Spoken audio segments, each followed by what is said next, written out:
بسم الله الرحمن الرحيم. الحمد لله رب العالمين، والصلاة والسلام على رسول الله وآله وصحبه أجمعين. أحبتي في الله، السلام عليكم ورحمة الله وبركاته.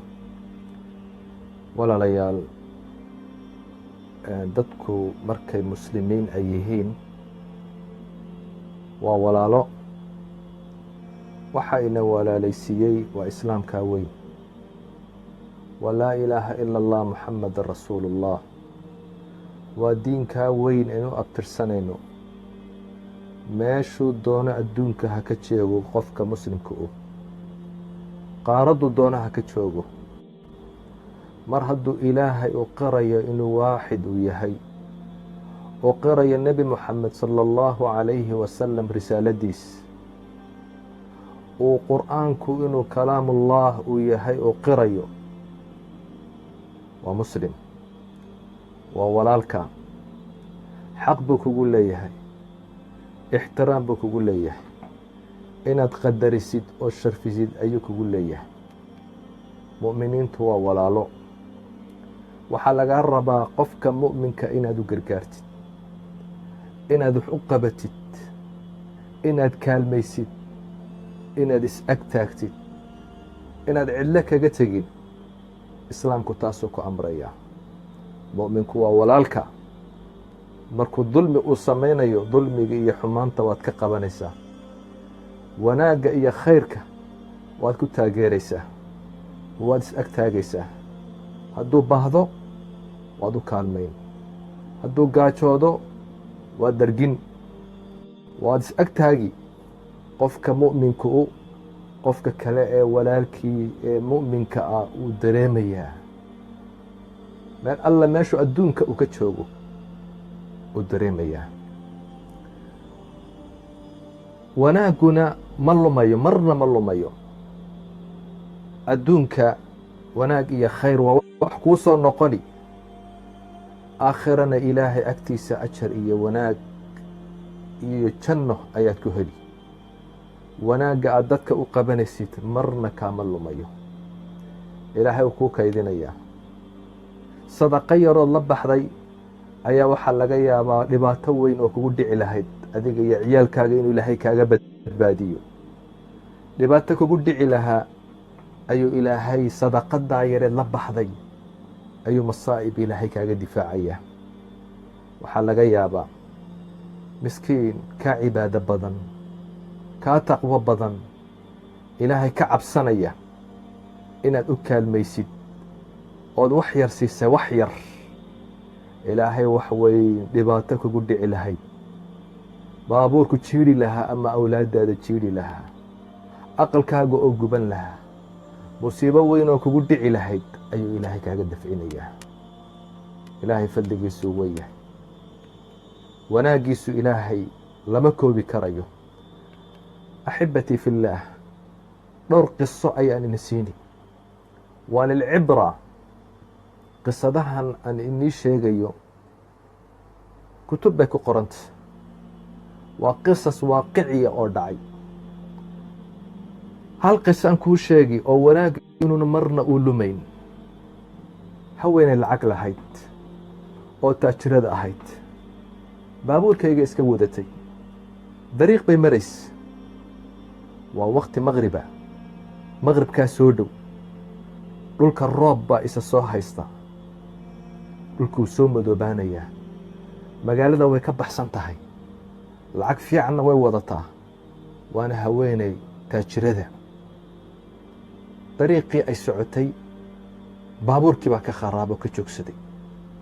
baabuurkii ayaa ka kharaabo oo ka joogsaday dariiqa dhexdiisii. way istaagtay, dhinac bay u joojisay. waxay doontay intuuna dhulku ku madoobaan, intuuna roobkani ku iman, inay magaalada gasho, inay raadsato wax baabuura oo sii qaada. baabuur baa soo maray, uu dhaafay, xoog buu ku dhaaf. baabuur kale ayaa soo maray, uu dhaafay, xoog buu ku dhaaf. iyada oo yaaban oo roobkii uu soo tiitiixayo ayaa waxaa soo joogsaday baabuur aada u liita. aada u fool xun ayaa soo joogsaday. ninka wada daal baa ka muuqda, waa nin soo rafaaday. way shakido waxa istiri baabuurkan maad kortaa mise waad ka joogsataa, maad ka joogsataa mise waad kortaa. akhiiran go-aan waxay ku gaadhay intuu roobka ku di'i lahaa, intuu madowga ku soo geli lahaa inay iska raacdo. way fuushay, way cabsatay ninkii markay aragtay.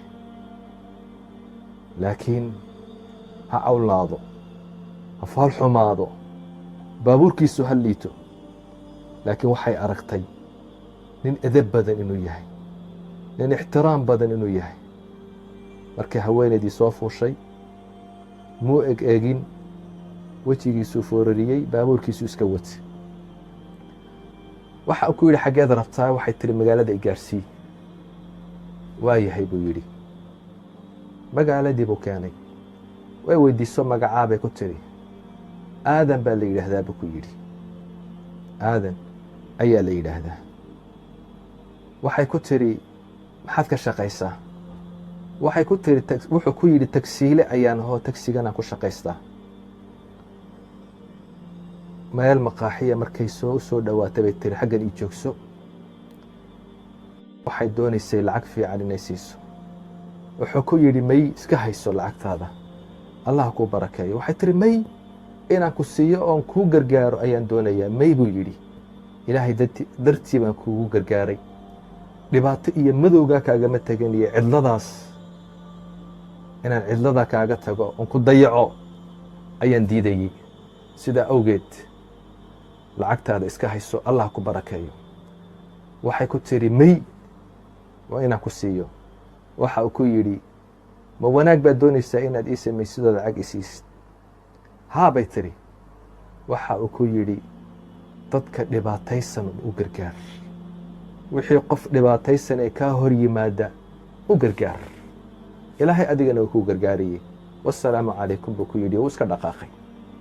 haweenaydii runtii ninkanay la yaabanayd.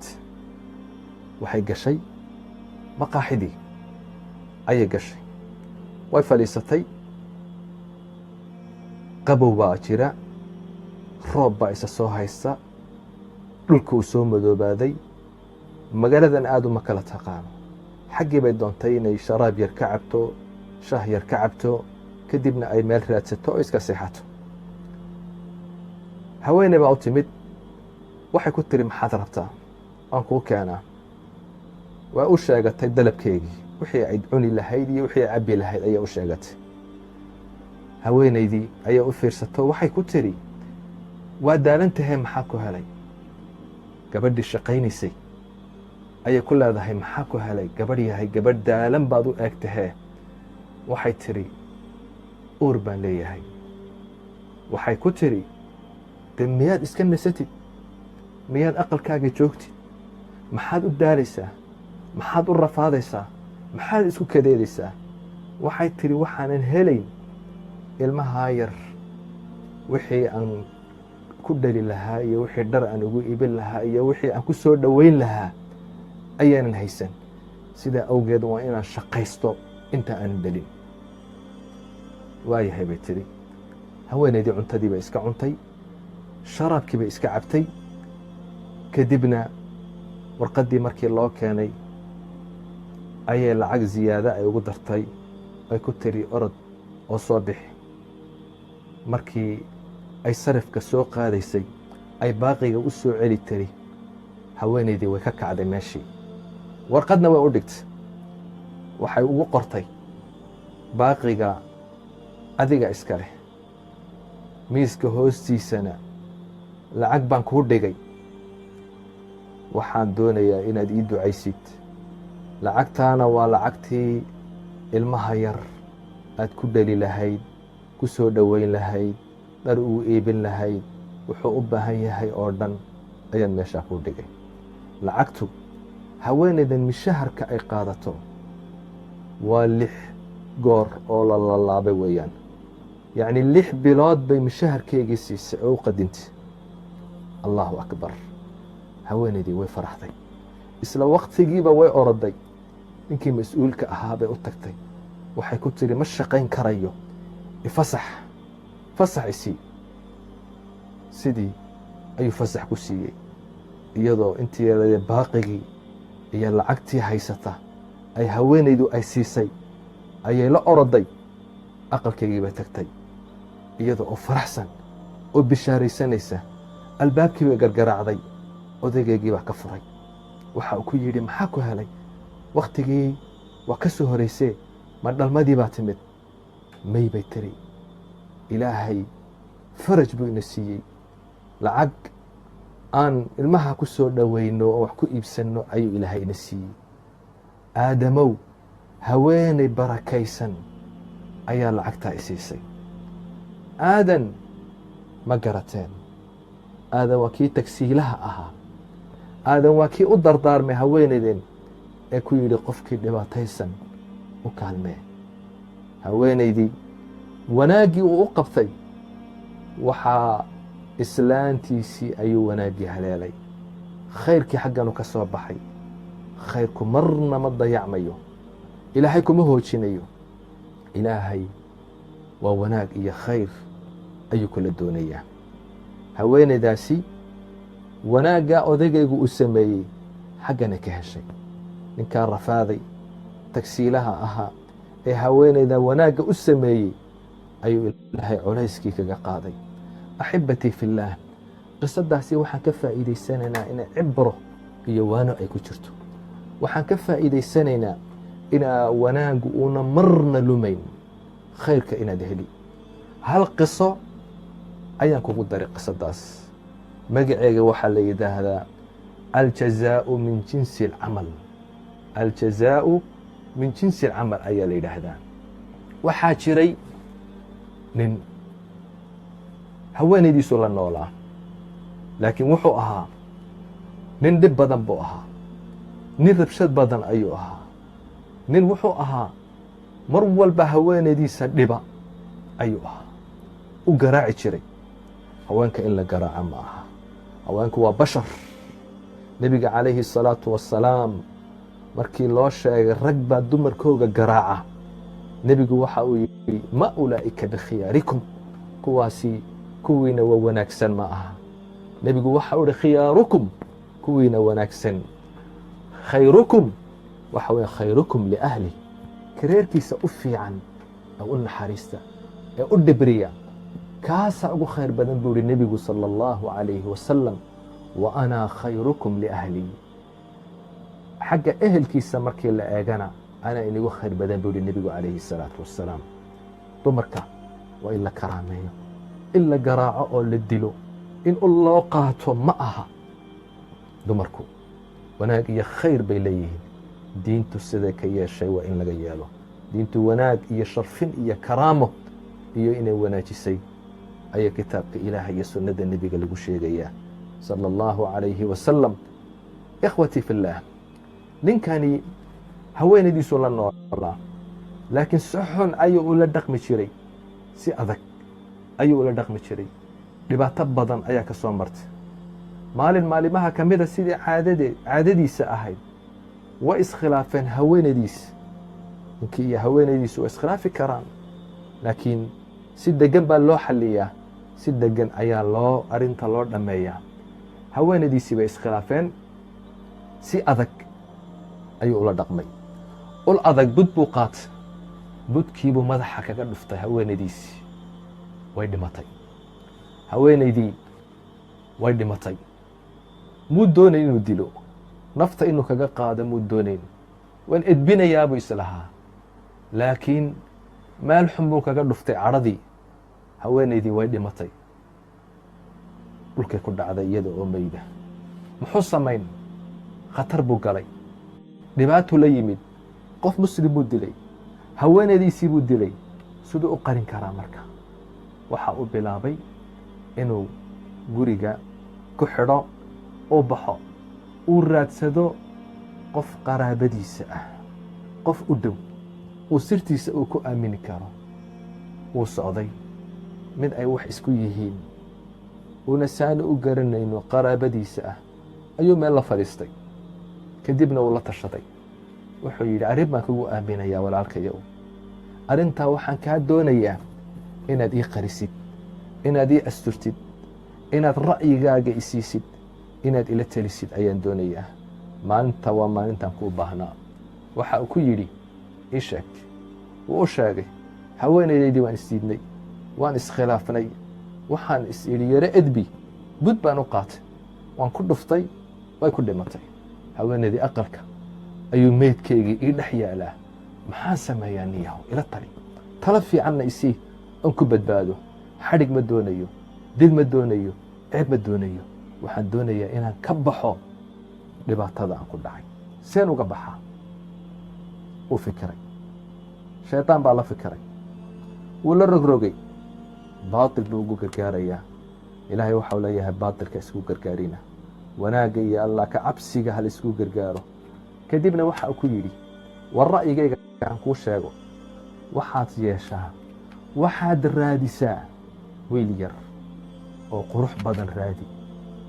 kadibna ninkaasi soo dhowey wiilkaa yar, aqalkaaga keen, kadibna dil, kadibna qoorta ka go, madaxiisa duldhig. waxaad ka raahdaa, waxaan ugu imid haweenadayda isaga oo xumaan ku samaynaya ayaan u imid.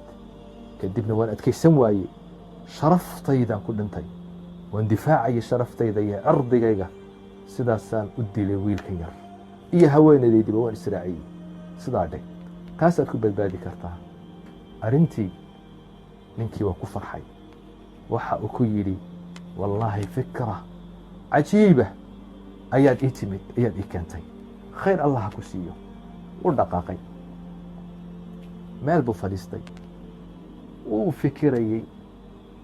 kadibna wuxuu arkay wiil yar oo dhalinyara oo xoog badan oo nicmadu ka muuqato ayuu arkay.